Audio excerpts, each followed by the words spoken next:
the Postmaster General, and I'm appreciative of the fact that he came to Richmond.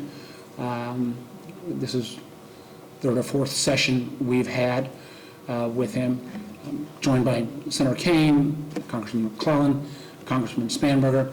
We also had the Commissioner of Elections, Susan Beals, and a number of the state board. I'll touch on kind of, because I want to make sure everybody gets a bite at the apple, just some of the more general comments about state of delivery. And is that fair? And you want to take the election stuff? We'll just make sure we split it up. I think net, we're seeing dramatic improvement. First-class mail in the general Richmond area is at about 85% at this point, 95% if you talk about within the window of delivery plus 1 day. That is getting close to the overall national average. We still think we're about 3 or 4 percentage points behind where we need to be.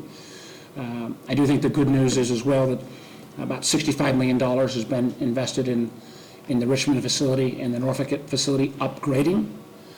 So I think progress has been made there. I do think that Postmaster General DeJoy, this is a massive problem in terms of the fact we've seen first-class mail delivery drop in about half. So you had an enterprise that used to put 23, 24 billion pieces a year. You're down to about 12 billion. Although if Tim and Jen keep sending out as much political mail as they will these last couple of weeks, maybe that'll bump back up a little bit.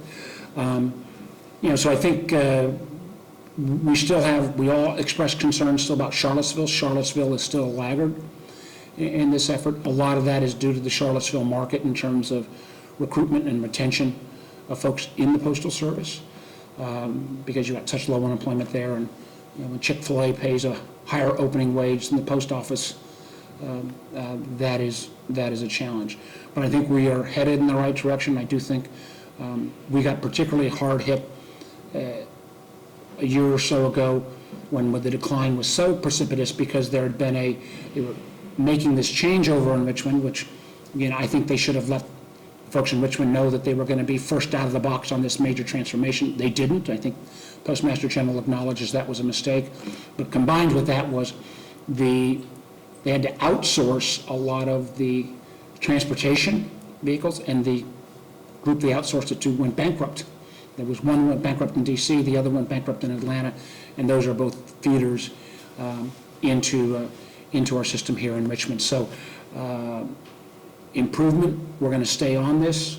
The Postmaster General, we will continue to meet as a delegation, and be clear, Rob, the 4 of us are here. The whole delegation was invited, and usually Rob Whitman has come to many of these meetings. He just had a scheduling conflict.